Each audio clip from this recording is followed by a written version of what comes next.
Get ready for what's coming, Commanders family. What I have to tell you today is going to shake the foundations of the NFL and especially the NFC East. A star linebacker from our most hated rival sending smoke signals? The most explosive statements of the season are causing an earthquake in Dallas. With our new head coach having a special connection with this superstar, the possibilities are endless. The Cowboys' salary cap issues could be our opportunity. And just when we thought it couldn't get any better, our new cornerback just gave a masterclass, a performance so dominant that his former team didn't even dare to look his way. And now, with the Eagles on the horizon, this could be just the beginning of something historic. But wait, because the future could be even brighter. A college receiver who's working magic in Missouri could be the final piece of the puzzle. With our salary cap space and the vision of the front office, 2025 could be the year when everything changes. Don't you dare miss a single second of these bombs that are about to explode. Subscribe and hit the bell because what's coming is brutal. The new era of the Commanders is here and you don't want to be left out. You won't believe what's going on with Micah Parsons. Can you imagine Micah Parsons in a Commanders jersey? Let me tell you this. Parsons' recent statements about his future with the Cowboys have set off all the alarms in Dallas. And let me tell you why this is so important for Washington. Look, I've been closely following the relationship between Dan Quinn and Parsons. And you know what? It's deeper than many think. Quinn was fundamental in turning Parsons into the beast he is today. And now, with Quinn as our head coach, things are getting interesting. But here comes the juicy part. The Cowboys have a serious salary cap problem. $125.34 million committed just to Prescott and Lamb for 2025. Please! And now Parsons wants his piece of the pie, as he should. I ask you, how are they going to pay for all that in Dallas? And here's what's driving me crazy. Parsons himself said, and I quote, "I understand the business side. No hard feelings, whether I'm here or somewhere else."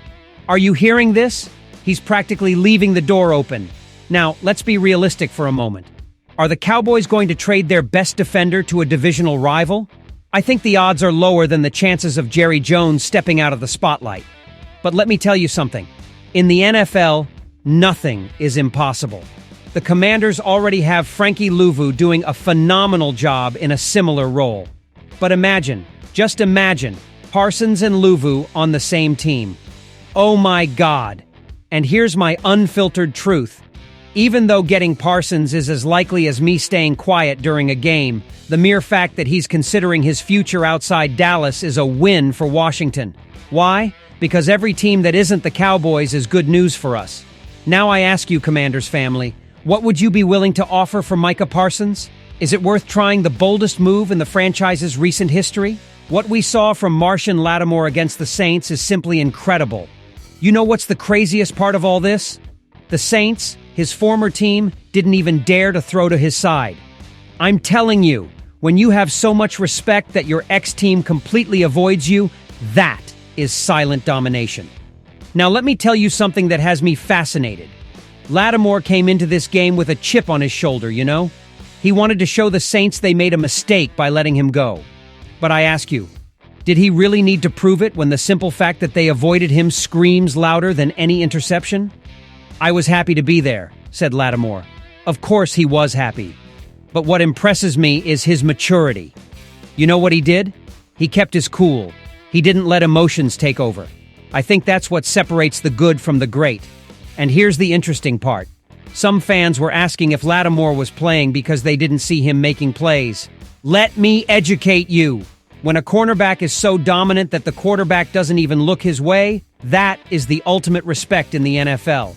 But wait, because this gets better. Next week we face the Eagles. And I'm telling you this, if the Saints didn't dare to test Lattimore, what are the Eagles going to do? Are they going to be braver? Or are they going to avoid his side of the field like it's lava too? Now I ask you, Commanders family, don't you think this could be the most underrated signing of the season? A Pro Bowler who shuts down half the field without needing to touch the ball. That's efficiency. And here's my prediction. Lattimore is going to be crucial against the Eagles. The Philadelphia receivers are aggressive, but now we have someone who can stand up to them. Are you ready to see that duel? Because I assure you it will be epic. Leave me your comments below. What do you expect to see from Lattimore against the Eagles? Do you think we'll finally see those explosive plays we all want? or will he continue to dominate quietly like he did against the Saints? Bombshell! You won't believe what could be cooking for the Commanders in the 2025 draft. Luther Burden III with Jaden Daniels. Let me tell you something.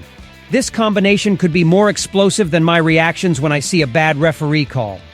Look, I've been following Burden from Missouri, and I'm telling you this. This kid is different. 676 yards and 6 touchdowns in 2024? Don't be fooled by those numbers. I ask you, how many receivers could shine in that limited Missouri offense? But wait, here comes the juicy part. The Commanders have more than $100 million in cap space. And you know what? Adam Peters isn't dumb. He knows we need to surround Daniels with talent. Terry McLaurin is playing like an all-pro, but he can't do it all alone. And let me tell you something about Burden that has me excited. This kid is explosive after the catch. Instant separation? He's got it. Sure hands? He's got them. Versatility? He can play anywhere. Now I think this is what makes this pick so important. Zacchaeus, Diami Brown, and Noah Brown will be free agents. And you know what? We need to take advantage of Daniel's rookie contract before we have to pay him like the superstar he is. But here's the dilemma. Will Burden fall to our pick? I'm telling you this. If he's available when it's our turn, Peters needs to run, not walk. Run to turn in that draft card. Now I ask you, Commanders family, can you imagine an offense with Daniels throwing to McLaurin and Burden? Don't you think that could be the start of something special in Washington? And here's my hot take. If we get Burden, our offense could become one of the most deadly in the entire NFL. Why? Because we'd have speed, power, and youth. The perfect trifecta. And now I ask you, do you think Burden is the piece we're missing? Or would you prefer we go for another position in the draft? Commanders family, today we've analyzed crucial topics for our future, and I need to know your opinions. The potential arrival of Micah Parsons has ignited rumors, and the question is clear. Would you be willing to mortgage draft picks for a defensive superstar like him? On the other hand, Lattimore has a trial by fire against the Eagles, and we all want to see if he can shine like he did quietly against the Saints. Will this be the game where we finally see those explosive plays we've been yearning for? And speaking of the future, Keon Burden appears on the horizon as a possible draft pick. Is he the missing piece in our offensive puzzle? Family, this channel is our home, our meeting point where we share the passion for these colors. If you're not yet part of this community, I invite you to subscribe, hit the bell, and join the conversation in the comments.